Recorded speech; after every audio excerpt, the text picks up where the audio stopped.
प्रभु राम देव भगवान अल्लाह खुदा ईश आदि नाम एक ही शक्ति के हैं। वो कैसा है, कहां है, कैसे मिलता है, किसने देखा है? ये प्रश्नवाचक चिन्ह पूर्ण रूप से हटाने के लिए अवश्य सुनिए जगत गुरु तत्वदर्शी संत रामपाल जी महाराज के अमृत वचन, सर्व पवित्र धर्मों के पवित्र शास्त्रों के आधार पर। परम पिता परमात्मा पूर्ण ब्रह्म सर्व सृष्टि रचनहार कबीर परमेश्वर जी की असीम रजा से पुण्यात्माओं आप सत्संग सुनने के लिए पहुंच पाए। भक्ति मुक्ति के दाता सतगुरु भटकत प्राणी फिरंदा, उस साहिब के हुक्म बिना नहीं तरवर पात हिलंदा। परमेश्वर परम अक्षर ब्रह्म सत्य पुरुष की महिमा उन महापुरुषों ने जो बताई है, जिनको परमात्मा मिले हैं और परमात्मा की महिमा से जो परिचित हुए हैं, आंखों देखा है। उन महापुरुषों ने जो ज्ञान दिया है वो सच्चा ज्ञान है, वो तत्व ज्ञान है, वो यथार्थ आध्यात्मिक मार्ग है। जैसा कि पवित्र वेदों में विधान बताया है परमेश्वर का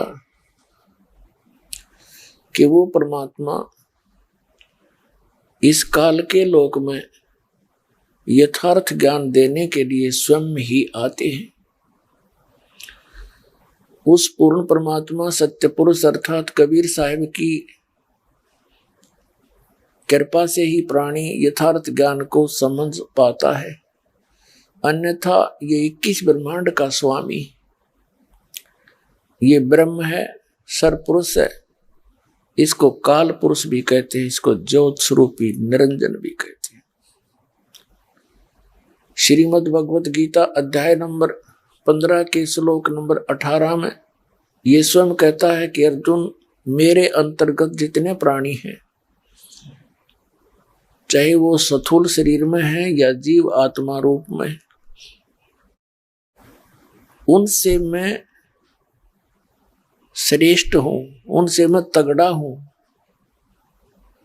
इसलिए मैं लोक और वेद में पुरुषोत्तम प्रसिद्ध हो रहा हूं। तो जितने भी इसके अंतर्गत प्राणी हैं ये काल के अधीन हैं, चाहे ब्रह्मा जी, चाहे विष्णु जी, चाहे शिव जी, और ये यहाँ की मुख्य शक्तियां हैं तीनों। इनसे ऊपर की शक्ति इनके पिता ब्रह्म ज्योत निरंजन है। तो ज्योत निरंजन यानी काल का ये लोक है। काल का उद्देश्य ये है कि किसी भी प्राणी को यथार्थ आध्यात्मिक ज्ञान ना हो। यदि इनको यथार्थ ज्ञान हो गया तो इनका मन इस गंदे लोक से हट जाएगा और ये वहां जाने के लिए तड़प जाएंगे जिस लोक में अत्यधिक सुख है और यहाँ केवल दुख ही दुख है। दुख, महान दुख से हल्के दुख को हमने सुख मानकर उसमें हम मस्त हो गए। और सतलोक के सुख की जब झलक आपको होगी,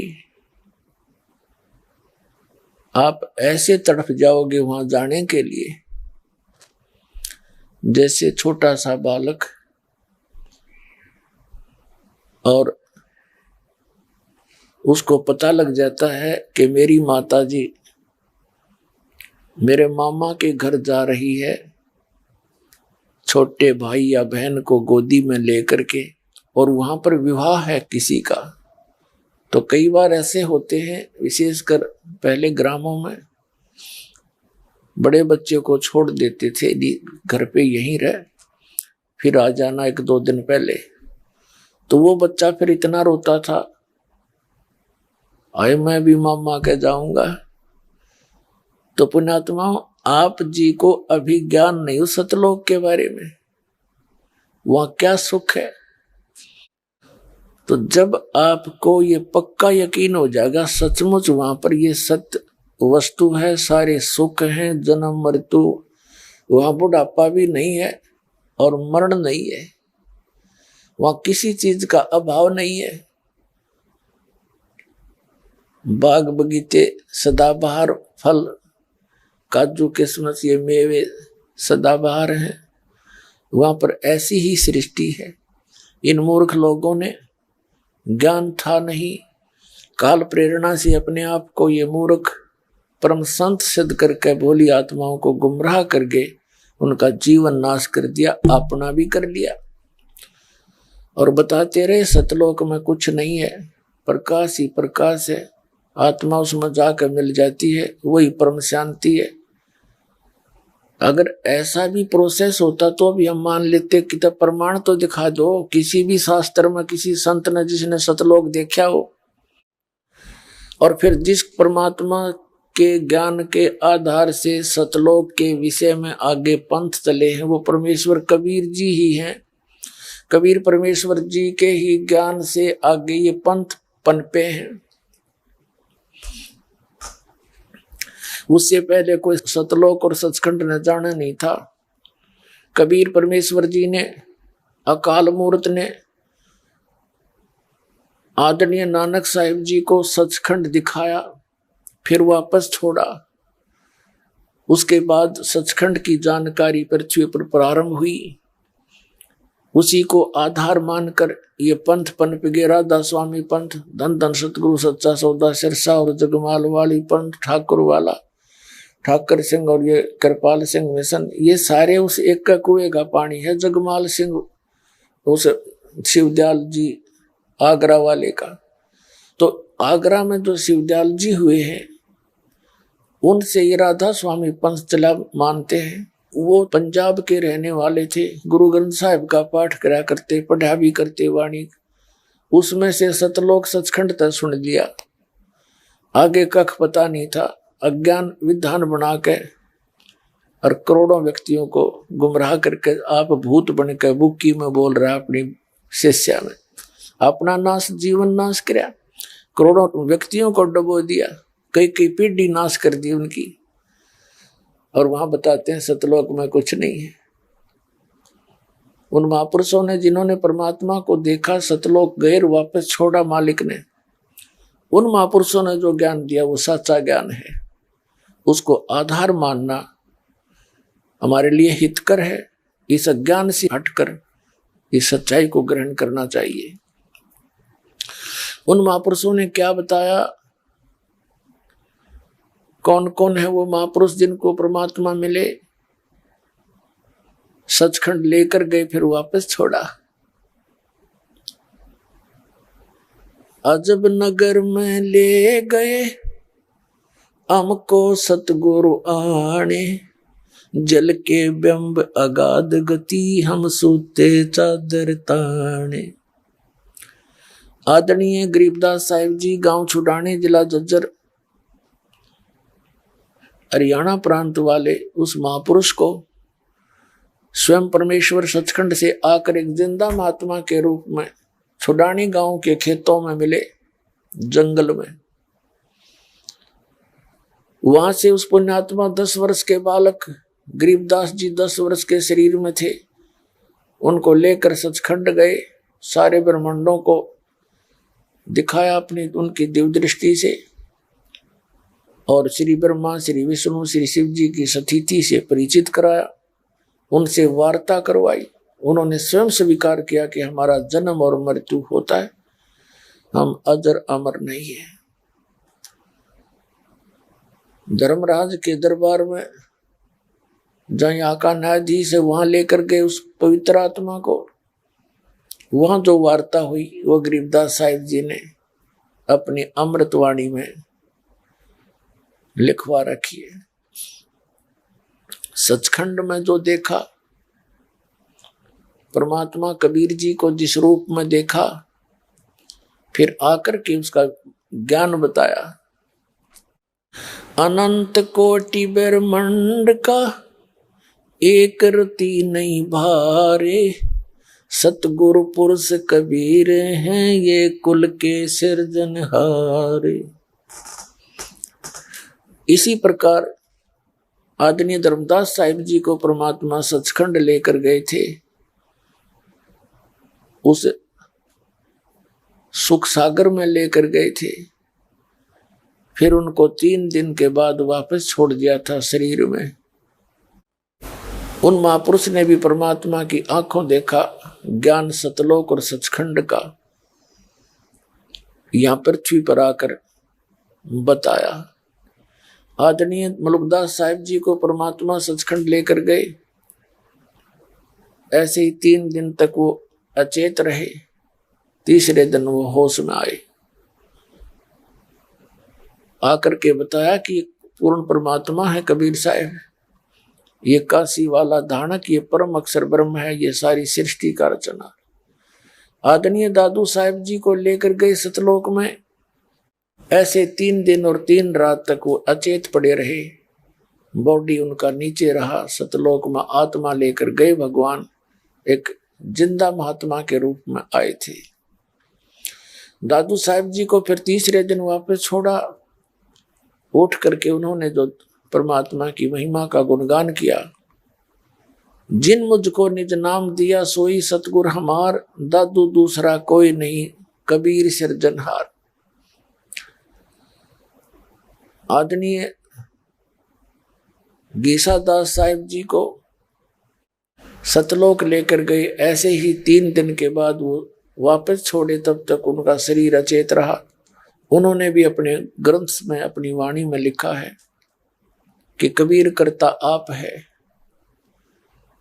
कबीर साहब जो हैं ये स्वयं ही मालिक है, जग के तारणहार। गीसा साहब जी कहते हैं कि ये सारी सृष्टि के पार करने वाले, सबका सर्जनहार यही है। तो इस प्रकार हमने पहले तो जिनको भगवान मिले ये आंखों देखे चश्म दीद गवाह हो गए, आई विटनेस बोलते हैं जिसको। दूसरे फिर हमारे सदग्रंथ पवित्र वेद जिनको हम सिरोधार्य मानते रहे हैं, इनमें जो लिखा है वो वही लिखा है जो उन महापुरुषों ने आंखों देखा बताया। तो इससे अपने आप सिद्ध हो जाएगा कौन है वो भगवान, कौन है परमात्मा। और ये सारा कुछ सत्संग सपर्यतन, ये प्रमाण प्रोजेक्टर के माध्यम से, सीडी बनाए हैं इनके माध्यम से, ये बताने और दिखाने का उद्देश्य यही है कि आप जी को ये दृढ़ विश्वास हो जाए कि कबीर इज गॉड। और कौन कबीर? वो धानक कबीर, जुलाहा कबीर जो काशी में आए थे। तो फिर आप ये तो निश्चिंत हो गए कि कबीर परमात्मा है। अब दूसरा फिर अध्यात्म यानी समाधान क्या है उसका? हमने सतलोक जाना है। और जो सुख हम खोजते हैं, जिसकी इच्छा करते हैं, वो सतलोक में ही मिल जाएगा। जैसे हमें पहले ज्ञान नहीं था, हम स्वर्ग तक की इच्छा करते थे और स्वर्ग में हम घना सुख मान्या करते थे, तो वो स्वर्ग में जाने से ही मिलता है, ये भी हमें मालूम था। अब सतलोक के सुख के तुलना में यहाँ के स्वर्गों का सुख ऐसा समझो जैसे सूर्य उदय होने के बाद सितारे अपने आप ओझल हो जाते हैं। तो सतलोक के सुख की तुलना में यहाँ के जितने भी सुख हैं ये यूजलेस हैं, व्यर्थ हैं। तो ये ज्ञान आपको होगा। फिर समाधान क्या है? जैसे हमें बताया गया, हम जैसे अज्ञान के आधार से ये सोचा करते थे भगवान के दर्शन हो जाए बेड़ा पार हो गया। देखो, भगवान के दर्शन हो जाए तो बहुत अच्छी बात है, बहुत ही पुण्यकर्मी प्राणी को दर्शन होते हैं भगवान के। अब परमात्मा के दर्शन हो गए और परमात्मा ने जो हमें ज्ञान दिया उसका आदेश का पालन करया नहीं, तो क्या यूज होया उस दर्शन का? जैसे पार्वती जी भगवान शिव की पत्नी थी और वो तो सब तक घने दर्शन कराया करती शिव जी के, और वो जन्मती मरती रही, भगवान के दर्शन भी करती रही। और जब भगवान शिव जी ने उनकी सच्ची लगन देखकर वो मंत्र दिया जिससे उसको कुछ अमरत्व प्राप्त हुआ।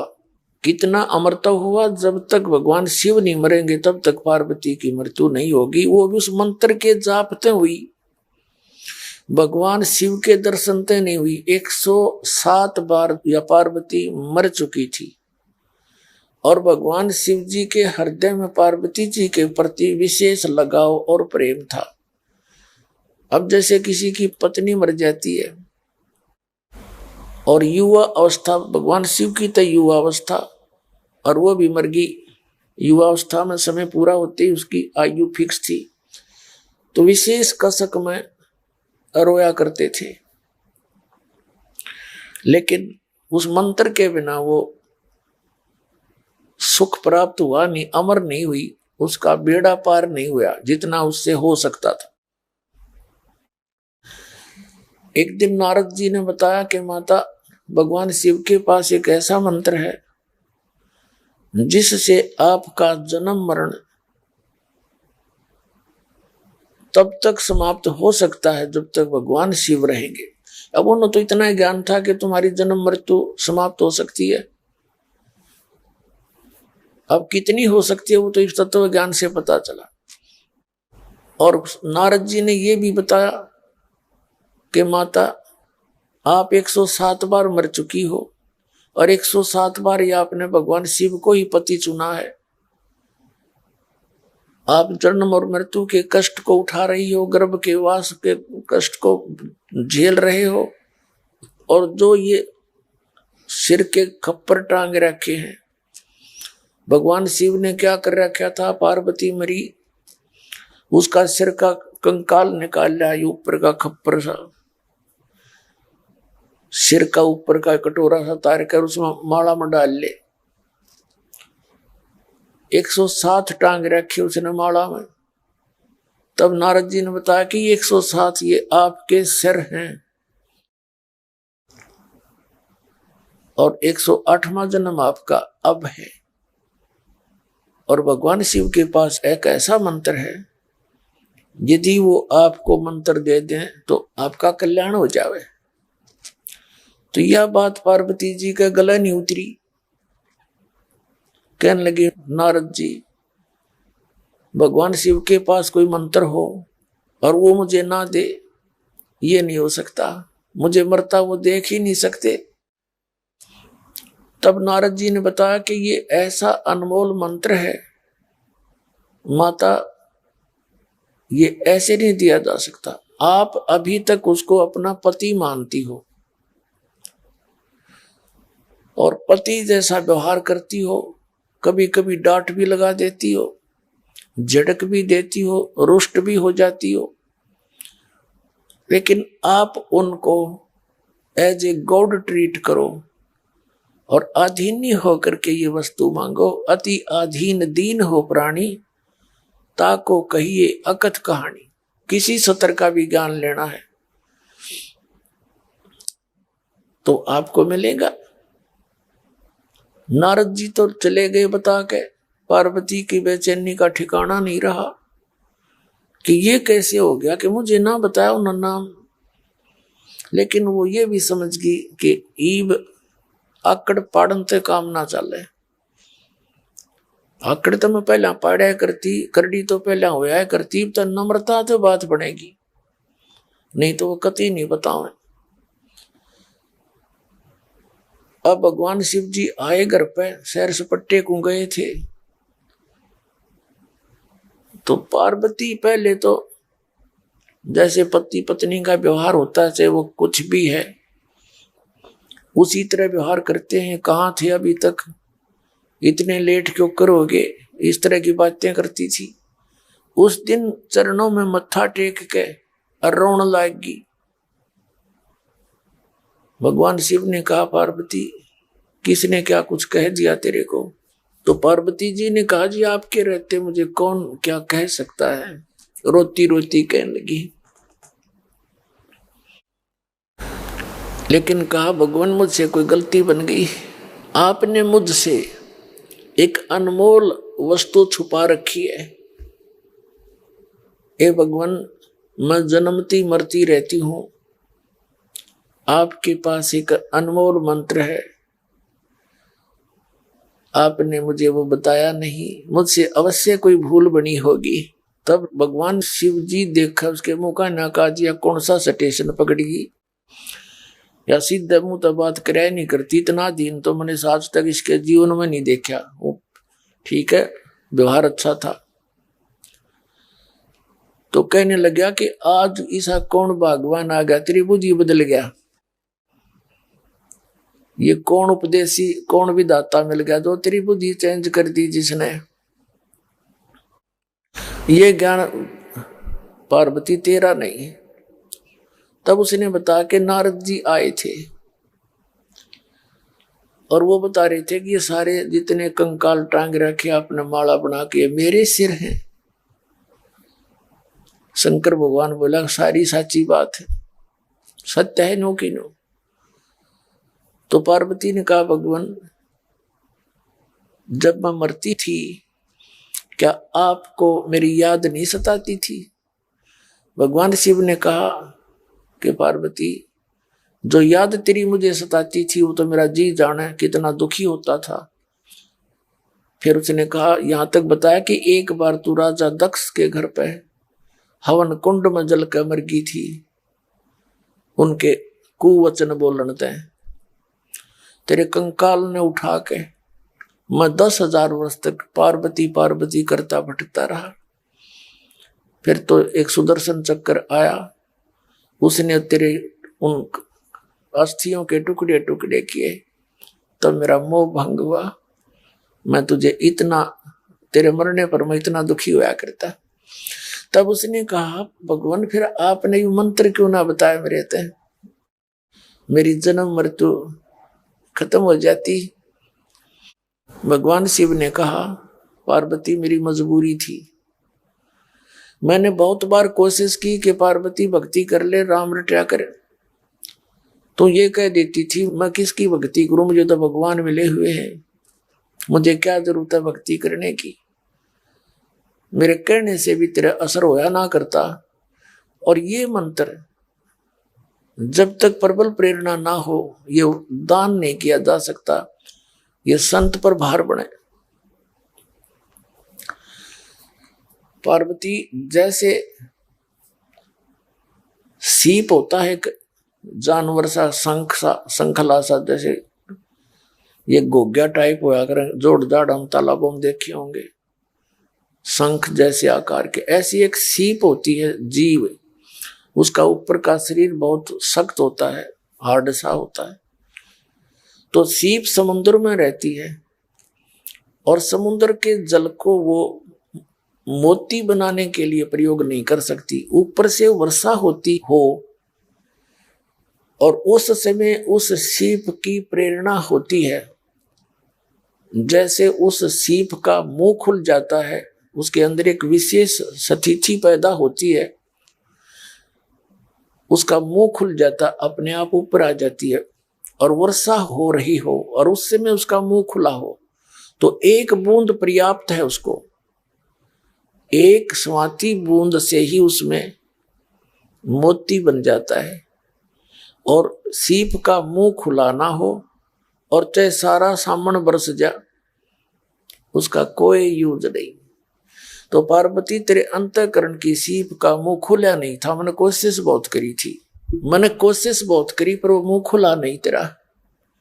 और जब तक आपके अंदर प्रबल प्रेरणा नहीं होती तो यू नाम मैं दे नहीं सकता, और दे भी देता तो तेरे असर नहीं करता। आज नारद जी के वचनों से, सत्संग से तेरे अंदर एक न्यारी प्रेरणा है। आज मैं तेरी कसक देख रहा हूं। आज तेरा जो भाव है एक भगत जैसा है। आज तेरा भाव जो है भक्त जैसा बन गया है। अब मैं तुझे ये नाम दूंगा, और ये नाम अन्य किसी को बताना नहीं। अब जैसे कुछ लोग ये कह देते हैं कि तुम ऐसा क्या, तुम्हारे गुरुजी हैं कहते हैं नाम बताते नहीं, तुम गुप्त रखते हो, इसका कारण क्या है? ये तो सरेआम बताना चाहिए। देखो, जो भी कोई काम है, जो मास्टर है उस जॉब का, वो ठीक ठीक जानता है। तो ये मंत्र अनधिकारी के पास पहुंच जा तो उससे वो मंत्र जाप करेगा, उसमें सिद्धियां आ जाएंगी, और उसने उसके मेरिट और डीमेरिट का, उसकी लाभ हानि का ज्ञान नहीं होता, तो उसका वो दुरुपयोग करता है। इसलिए ये मंत्र किसी को नहीं बताना चाहिए। और बताने से क्या होता है, जैसे एक भक्त ने किसी दूसरे को मंत्र बता दिया, तो वो जिसको उसने मंत्र बताया वो उसका गुरु बन गया, और वो अधिकारी है नहीं। अनअधिकारी व्यक्ति ने अपना पासपोर्ट बना रखा हो और वो उसे नकल करके दूसरे का बना दे और अपनी मोहर मार दे, तो दोनों दोषी हो गए। अपना भी काम बिगाड़ा, उसको मिसगाइड कर दिया। तो दूसरी शब्दों में, जैसे ये राक्षस क्यों कहलाए, वही ऋषि थे, वह सारे सभी ब्राह्मण थे, और जिन्होंने मर्यादा पालन करी नहीं और भक्ति करते रहे, तो उनमें दुर्बुद्धि ज्यादा प्रफुल्ल, तो वो दूसरे भक्त जो मर्यादा में रहते थे उनके साथ विरोध करने लगे। उनकी क्रियाएं देखकर गुरुओं ने उनको रिजेक्ट कर दिया कि बाहर जाओ, यहां से निकलो एक तरफ, तो वो दूर चले जाते। फिर उनका समूह बन गया। जो व्यक्ति भक्ति मार्ग में बाधक होता है, गुरु लोग उसको समझाने की बहुत चेष्टा करते हैं, बेटा ये मर्यादा मत तोड़, ऐसे मत कर, ऐसे ना कर। जब वो नहीं मानते हैं तो उनको अपने मिशन से बाहर कर दिया जाता है।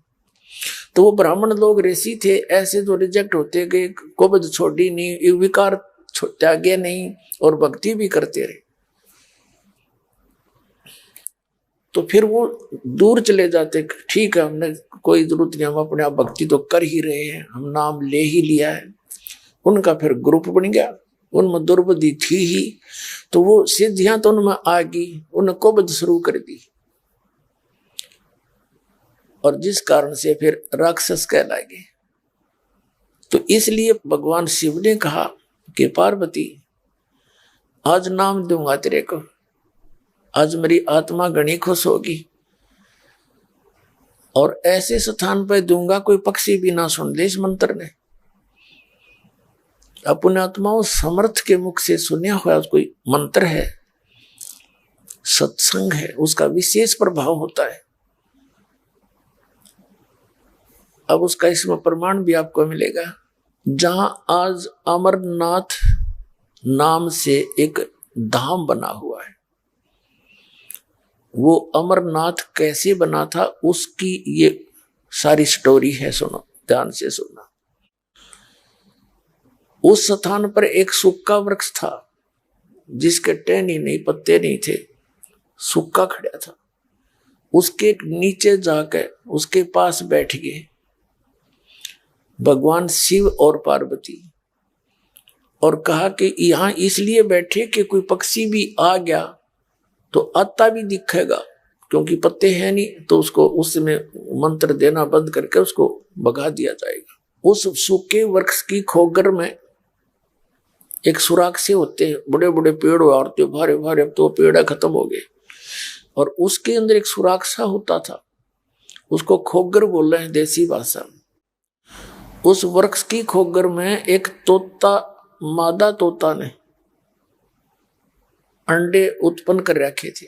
वो भगवान शिव को पता नहीं था, तो भगवान शिव ने वहां बैठ के पार्वती को बैठा लिया, एक आसन बिछा के, आप भी बैठ गए, और वहां पर ऐसे जोर जोर से 3 बार तारी बजाई ने, इतना भयंकर नाद होया। आसपास के जितने भी पक्षी थे, पशु थे, वो इतने भयभीत हो गए, उड़ गए, भाग गए दूर। अब तब पार्वती जी को भगवान शिव ने कौन सा मंत्र दिया था? जो दास आपको प्रथम मंत्र देता है, ये 5 नाम का,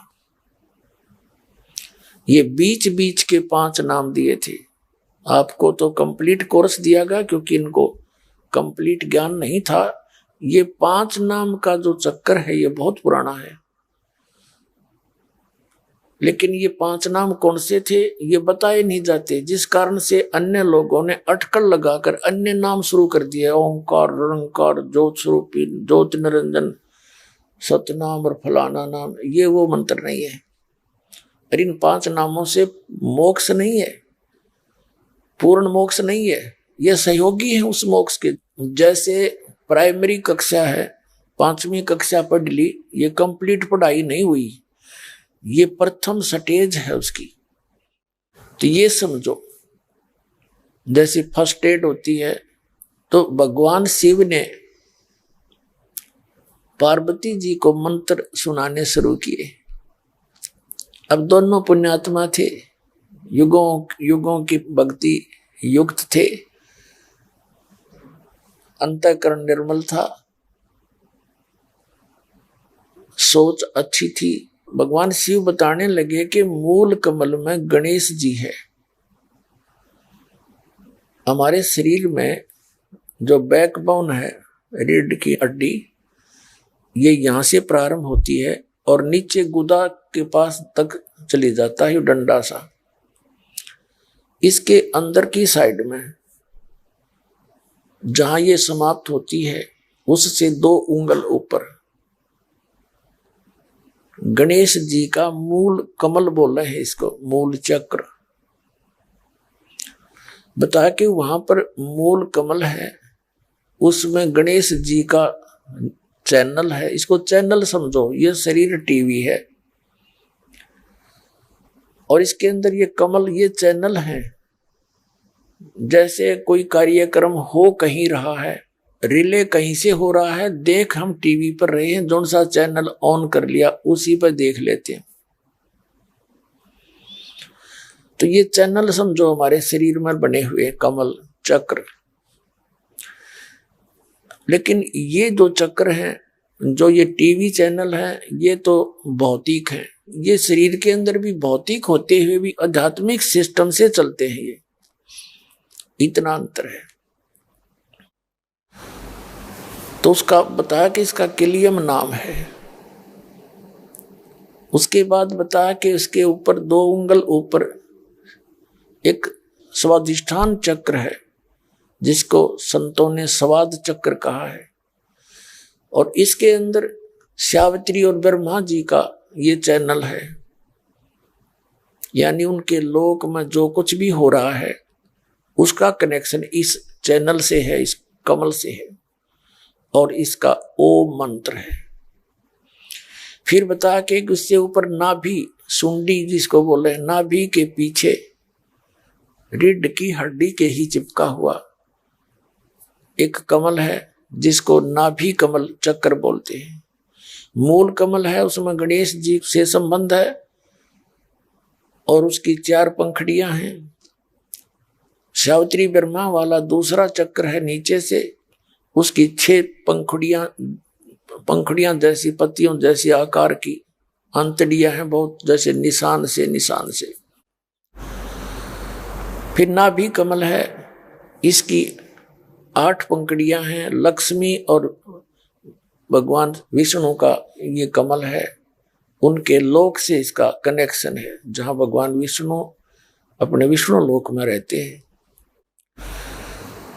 उसके बाद हृदय कमल है, ये दोनों सतन है, इनके ठीक मध्य में, यहाँ पर और बैक साइड में, इसके बैक में और रीढ़ की हड्डी के अंदर की तरफ, ये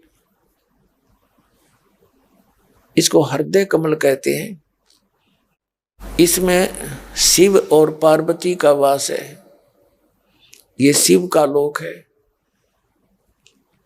और इसका मंत्र सोहम मंत्र है। इसकी 12 पंखुड़ियां हैं, पत्तियां हैं कमल जैसी, ऐसे निशान से बने हुए पूरे इस रीढ़ की हड्डी के अंदर की तरफ, मांस के ऊपर ऐसे चिपके हुए निशान से नजर आते हैं। उसके बाद कंठ कमल है। इस कंठ कमल में श्री देवी के उस लोक का कनेक्शन है। ये उस देवी का कमल है, इसकी 16 पंखड़ियां हैं, इसका श्रीयम नाम है। इसकी विधि क्या है वो दास बताएगा, कैसे सिमरन करना, ये तो आपको क्लियर किया कि ये मंत्र है, वो 5 मंत्र है। तो ये 500 नाम जब बताने लगे, शिव जी भगवान बता रहे थे, जब कंठ कमल तक बता दिया, उसके बाद बता के इससे आगे सहस्रार कमल है, त्रिकुटी कमल है एक, उसके बाद फिर सहस्रार कमल है 1000 पंखड़ी का। त्रिकुटी कमल पर जो है वो केवल 2 पंखड़ी का कमल है, और एक सहस्रार कमल है जिसमें ये काल ज्योति निरंजन का कमल है। और त्रिकुटी कमल ये एक ऐसा स्थान है जैसे प्रत्येक देश में प्रत्येक देश का एक राजदूत भवन होता है, और त्रिकुटी से ही सब प्राणियों को फिर आगे जहां जाना है वहां से उनका आगे जाने का रास्ता फिर वहां से शुरुआत होती है, जिसने जहां की साधना कर रखी होती है। अब कंठ कमल तक जब बताया गया, पार्वती वो कहती चली गई उसका, क्योंकि वो तो पुण्यात्माएं थी, जल्दी ही उसका ध्यान उन कमलों का, क्योंकि दिव्य दृष्टि जब खुलती है तभी इनके दर्शन होने शुरू हो जाते हैं, कौन सा कमल कहाँ है, जो बताया गया सही है, मंत्र जाप करती रहे। फिर अगला किया, फिर अगला किया, तो फिर कंठ कमल से आगे जब त्रिकुटी की तरफ चली तो पार्वती बोलना बंद कर गई, यस करना बंद कर गई। पहले तो हाँ हाँ हाँ सही बता रहे हो आप, ऐसा ही है, वो तो चुप होगी। और जो जैसे भगवान शिव ने जब ऐसे ताली बजाई थी, 3 ताली बजाई थी, आवाज करी थी, उससे क्या हुआ कि जो अंडे थे स्वस्थ उस सूखे वृक्ष की खोगड़ में, उस सुराख में, तो अंडे जो स्वस्थ थे वो तो पक्षी बन गए, तोते, उसी से में उड़ के फुर्र गए। एक गंदा अंडा था जो खत्म हो लिया था, उसमें दोबारा कोई प्रक्रिया होने की संभावना बहुत कम रह गई थी। अब क्या हुआ, और वो जैसे पुण्यात्माओं ये अस्थियां जो उठाते हैं ना, अस्थियां क्यों उठाते हैं, इन अज्ञानियों को ज्ञान तो था नहीं, अपने डले डुआने तो मतलब था। अब जैसे हम इस बॉडी में रहते हैं, शरीर में, तो इससे इस जीव का एक विशेष लगाव होता है। जैसे हम किसी किराए पर मकान पर रहते हैं ना, और उसको कोई खाली करा लेता है, कई दिन याद आओ वो कमरे, करना तो पड़ता है, मजबूरी है। तो और ये तो हम अपना मान रहे इसको, इसकी मृत्यु के उपरांत कुल के लोग तो इसको फूक फाक देते हैं, इसका नामो निशान मिटा देते हैं, और वो जाता है ऊपर अपना कर्म का अकाउंट करा के फिर उसको वापस भेज देते हैं, क्योंकि 13 दिन में इसका सारा प्रोसेस पूरा हो लिया। तपस्या पे भी जा लेता है, वहां भी कष्ट उठा लेता है, फिर अन्य सब अकाउंट करा के इसको जो भी अगला जीवन मिलना है वो मिल जाता है, इसको वापस पटक दिया जाता है। तो जब ये वापस वहां आता है उस क्षेत्र में, ये कहाँ जाता है, घर पे आता है। घर से पता लगता है कि तेरे शरीर को कहाँ शमशान घाट पर फूका होगा, वहां जाता है। तो वहां इसने एक हड्डी भी मिल जाती है ना अपने उस शरीर की, उसका चिपक जाता है, या मेरी है।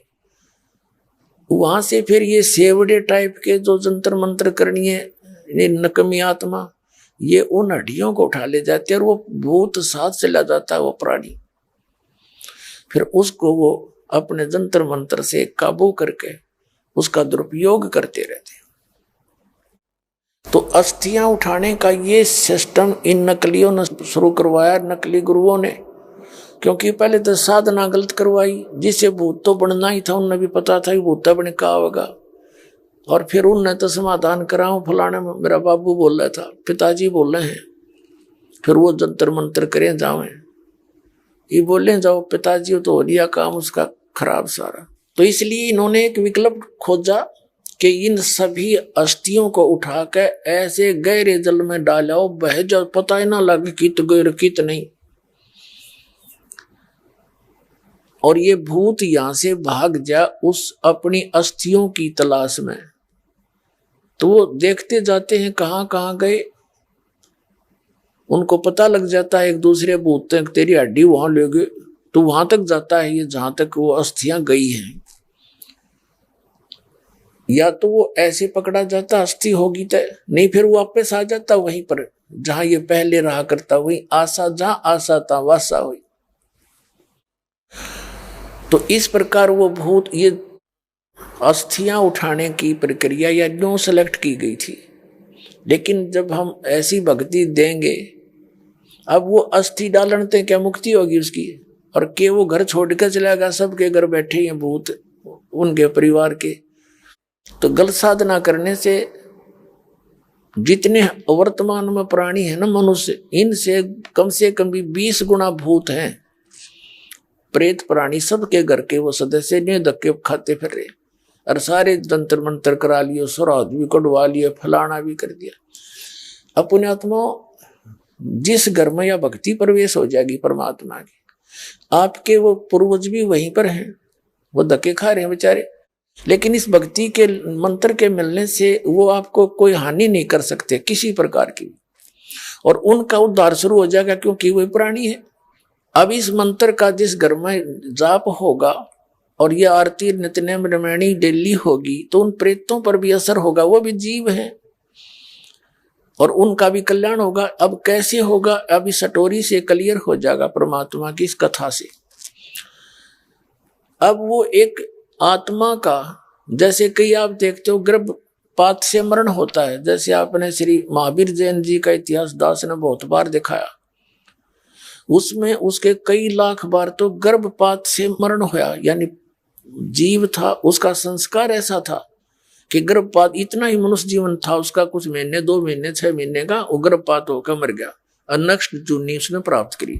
तो इसी प्रकार एक आत्मा का उस गंदे अंडे में इतना ही संस्कार था, उसने वो जन्म उसमें प्रवेश होना था और उसका खत्म होना था। ये समझ लो गर्भपात था उसका, वो खत्म हो जाता वो जीव। अब अंडा जब गंदा हो गया था और वो आत्मा के निमित्त था, उसकी बॉडी थी वह, तो वो आत्मा उसके चिपकी बैठी रही, उसका चिपकी बैठी रही, मेरा है मेरा है। अब जब भगवान शिव जी ये मंत्र सुना रहा था, वो अंडा स्वस्थ हो गया और वो तोता बन गया, फूट भी गया, बच्चा भी बन गया। और बच्चा बनके पार्वती तो समाधिस्थ होगी, उसने बोलना बंद कर दिया जब इससे ऊपर चली गई, क्योंकि इस हमारे शरीर में बहुत से ऐसे नज़ारे हैं इन चैनलों के माध्यम से, जिसका जो चैनल ऑन हो जाएगा उसमें वो उस जैसे जो टीवी ऑन कर दिया उसमें जो भी कार्यक्रम चल रहा है वो दिखाई देने लग जाएगा। तो पार्वती का चैनल ऑन हो गया, वो उस चैनल में घुस गई, उसमें देखो जाओ क्या हो रहा है, कोई झरने बह रहे हैं, कोई डांस हो रहे हैं, फिल्म सी चल पड़ती है। तो नीचे की सुनना बंद हो गया उसने, उसकी आत्मा आगे को चली गई और वो तोते का बच्चा बनके गंदे अंडे से निकलकर लगा करने हूं। अब भगवान शंकर ने देखा पार्वती तो बोल नहीं रही, मैं पूछ रहा हूं सुना है कि नहीं सुनती, तो आवाज कहां से आई? तो उसने देखा, तोते की तरफ देखा, खोगड़ की तरफ, वो तोता जो है फुर्र ही निकल के भाग गया। अब भगवान शिव ने सोचा इस नालायक ने मेरा मंत्र चुरा लिया, ये जब मनुष्य शरीर में होगा तो इस मंत्र को ये आगे किसी को देगा, अधिकारी यू है नहीं, नाश करेगा। तो भगवान शिव ने सोचा इस तोते ने मार दूं। पार्वती तो वहां बैठी है, भगवान शिव जी उसके पीछे पीछे उड़ चल पड़ा, उड़ कैसे जीते, जान गया वो तोता भी एक बात बिगड़ेगी, बहुत स्पीड से बाज लिया वेद व्यास जी ऋषि की पत्नी ने जमाई ली कुदरती, वहां शरीर छोड़ के तोते आला उसके मुंह के अंदर से अंदर प्रवेश कर गया पेट में। समय आने पर वहीं से उसने गर्भ धारण कर लिया और बच्चे का वहां शरीर उसको मिल गया, ऐसा कोई संस्कार बन गया उसका। अपने आत्माओं देखो, अब इस मंत्र के देने का अधिकारी उस समय शिव ही था, और शिव ने जो दान किया अपनी पत्नी से उसका तो असर होया और गंदे अंडे से तोता बन गया। वो आत्मा भी चार्ज होगी उस मंत्र से और उसको मनुष्य शरीर मिला।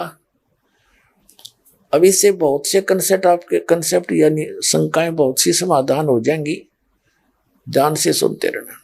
अब उसके गर्भ में जब समय आने पर वो अंदर था ही, और फिर उसको बॉडी बनने लगी जब उसमें प्रवेश कर गया, बच्चे का शरीर उसको मिल गया। लेकिन उसको इतनी चेतना रही कि बाहर जाते ही हमारे ऊपर एक बहुत जबरदस्त प्रभाव बन जाता तीनों गुणों का, और बाहर जाकर हम उद्देश्य भूल जाते हैं। मनुष्य जीवन किस लिए मिला था?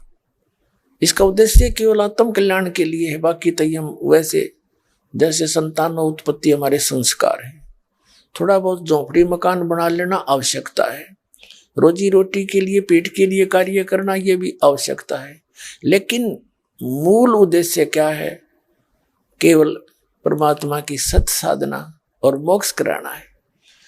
तो ये हम भूल जाते हैं, और जो परंपरागत हमारी क्रियाएं हैं, जो जैसे भी जिस परिवार में कुल में जन्म होता है उन्हीं में हम रंग जाते हैं और उद्देश्य भूल जाते हैं। तो इस डर से वो बाहर नहीं आया कि बाहर जाते ही तीनों गुणों का प्रभाव, त्रिगुणमयी माया, रजगुण ब्रह्मा, सतगुण विष्णु, तमगुण शिव जी से निकल रहे ये तरंगे ये जीव को अचेत कर देती है। तो ये 12 वर्ष तक मां की गर्भ से नहीं निकला। 12 वर्ष जब हो गए तब भगवान शिव आए पीछे पीछे, तब उसी समय की कहानी है। शिव जी आए पीछे पीछे और उसको कहने लगे व्यास की पत्नी को कि हे व्यास की पत्नी, तेरे गर्भ में मेरे मंत्र का चोर है, मेरे ज्ञान का चोर है, इसको मैं मारूंगा।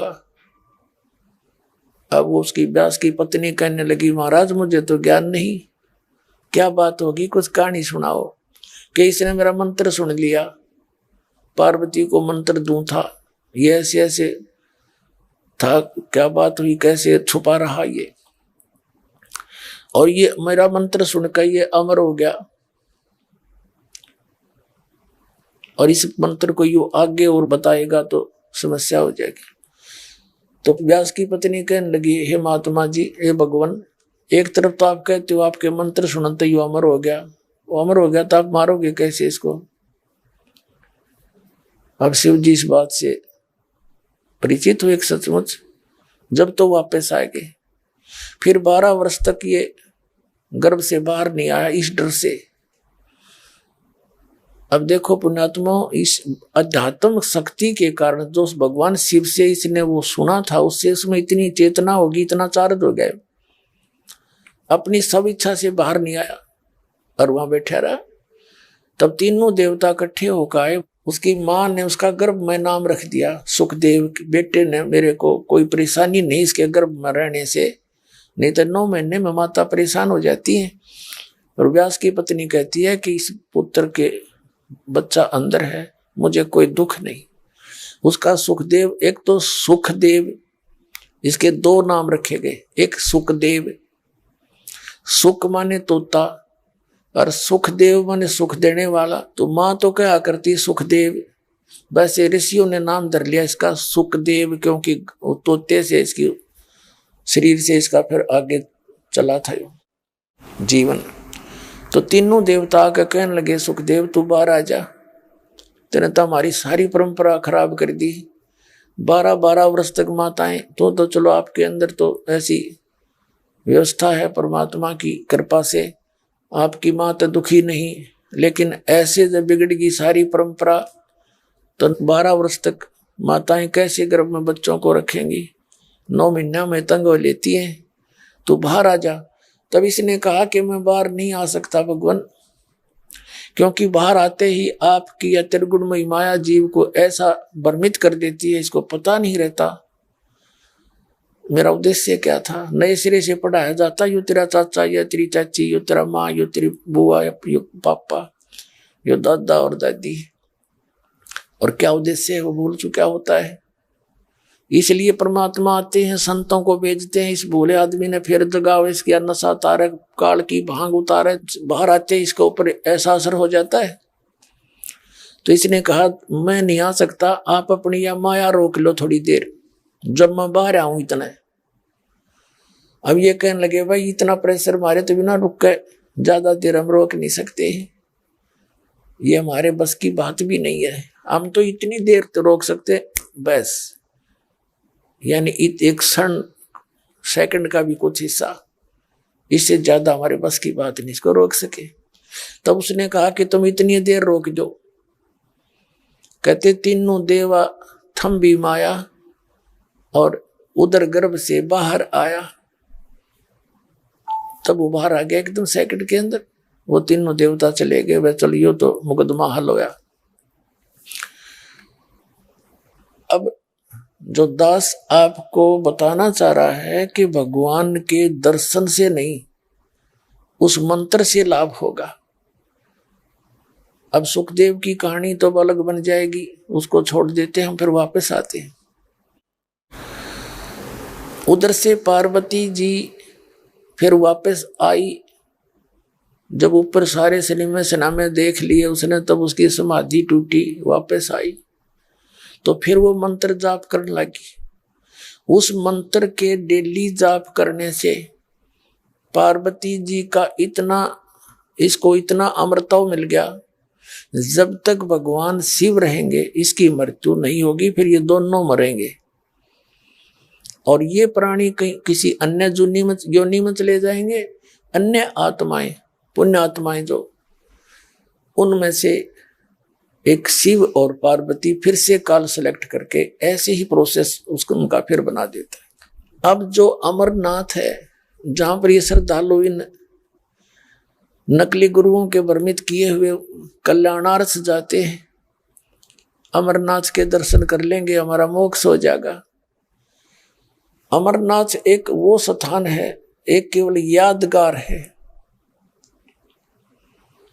ये यादगार इसलिए है कि कोई ये ना कहे कि पुराणों में लिखी हुई घटनाएं गलत हैं, उनके आज तक वो चिन्ह है, बस इतना सा काम है उसका। वहां जाने वाले व्यक्ति को वो लाभ नहीं हो सकता जो पार्वती को हुआ। अब ये वो मंत्र जो पार्वती जी को मिला, उसको दान करने वाला अधिकारी संत आप जी को कहीं भी मिल जाए और कहीं नाम दे दे, आपके लिए वो स्थान अमरनाथ है जहां से आपने वो अमर मंत्र प्राप्त हुआ। उस स्थान का फिर कोई लिंक नहीं रहता, याद जरूर रहेगी कि भगवान मेरे भाग उस स्थान पर उदय हुए थे, मुझे ये मंत्र मिला। इतनी तो श्रद्धा उस स्थान की रहती है, लेकिन उस स्थान का अन्य के लिए कोई योगदान नहीं है। आपके हृदय में वो जगह रहेगी कि मुझे मंत्र कहाँ मिला, कहाँ रजा हुई थी। इस दास को भी पता है मुझे मेरे ऊपर कहाँ रजा हुई थी। नजफगढ़ के अंदर एक छोटा सा आश्रम था गुरुजी का, और वहां नाम मिला था मुझे। अब मेरे लिए वो नजफगढ़ का वो स्थान, वो कमरा जहां मुझे हाल में नाम मिला था, वो है मेरा अमरनाथ। लेकिन उससे हमारा कोई लिंक नहीं। उस स्थान से याद जरूर रहेगा कि वहां रजा हुई थी मालिक की। अब वहां मैंने झांक के भी ना देखा गुरुजी के जाने के बाद, तो अब मंत्र है जो उन्हें दे रखा था, उस मंत्र से लाभ होगा। और ये भ्रमित करे हुए भोली आत्मा वहां जाते हैं, इसे बूढ़े कठिन रास्तों से गुजरते हुए, क्योंकि आत्मा को परमात्मा की चाह है या उसके बिना रह नहीं सकती। जब से उससे बिछड़ी है उसी दिन से उसकी आवश्यकता इसको महसूस होगी। और यहाँ वो है नहीं, वो सुख नहीं जिसकी ये खोज कर रही है। और वो सुख मिलेगा कैसे, वो खुद बताने आए कि ऐसे साधना करोगे तो उस सुख में स्थान पर चले जाओगे जो सुख सागर है। यहाँ कोई सुख नहीं इस 21 ब्रह्मांड में। आपने चाहे आप राष्ट्रपति बन जाओ पूरी पृथ्वी के, और चाहे आप स्वर्ग के राजा बन जाओ, इंद्र की पदवी पा लो, चाहे ब्रह्मा विष्णु महेश की पदवी पा लो, सबसे सर्वोच्च पोस्ट है या, तो भी जीव सुखी नहीं। ब्रह्मा विष्णु महेश की इतिहास देख लो पुराणों में, ये कितने सुखी हैं। खुद भगवान विष्णु जी स्वीकार करते हैं श्री देवी पुराण में कि मैं अधिकतर समय तप करता रहता हूं, बैटरी चार्ज करता है, सिद्धियां प्राप्त करता है, और फिर राक्षसों के साथ लड़ता हूं, उनको मारता हूं। मेरा ये परम कर्तव्य है। थोड़ा बहुत समय मिला, फुर्सत मिली तो लक्ष्मी के साथ थोड़ा बहुत समय सुख का व्यतीत करता हूं ना। अधिक समय मेरा ये डले डोण में जाता है, तो क्या सुख इनको। इतिहास देख लो इनके क्या क्या हाल हुए। जैसे भगवान शंकर के साथ वो भस्मागिरी दुश्मन बन गया, उसी की पूजा करके ले लिया वो भस्म कंडा। और भी बहुत से इतिहास है इनके। जैसे भगवान विष्णु जी को श्राप दे दिया नारद जी ने कि तू मेरे की तरह एक पत्नी की, अपनी पत्नी के योग में एक जीवन दुख पावेगा। अब वो सारा काम हो गया उसके साथ। अब क्या हुआ, श्री रामचंद्र रूप में जन्म हुआ विष्णु जी का, और सारा जीवन डले डोके गया। पत्नी कहीं, आप कहीं, सारा जीवन मिलन नहीं हुआ। एक ब्याह होते ही वनवास हुआ, वनवास से अपहरण हो गया। 10-12 वर्ष उसके रावण की कैद में रही। फिर वहां से लाए छुटवा के तो आप निकाल दी, जंगल में टाइम पास किया। उस बेचारी गर्भवती वैसे थी, तो क्या सुख है इनको।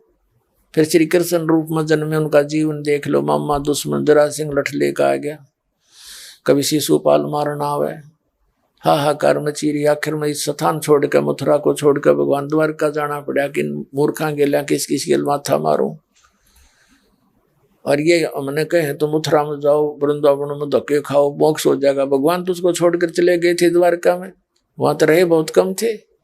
और द्वारका का नामो निशान मिटवा दिया। परमात्मा ने दया करी ना, ये वहां भी धक्के खाओ परमात्मा की आत्माओं को, वहां कुछ अस्तित्व नहीं छोड़ा। और फिर भी एक आधा जा है वहां माथा टेकने। तो पुण्यात्माओं, ये मंदिर तो बाद में बनाए, भगवान कृष्ण की अस्थि इकट्ठी करके उसको ऊपर बना रखा है द्वारका का मंदिर। आप पुण्यात्माओं, इस अध्यात्म ज्ञान से हमारा अंधेरा हटेगा अज्ञान का। अब हम अपने उस रास्ते पर चलेंगे। कबीर साहब कहते हैं, पीछे लग गया जाऊं था मैं लोक वेद के साथ, रास्ते में सतगुरु मिले है दीपक दे दिया हाथ।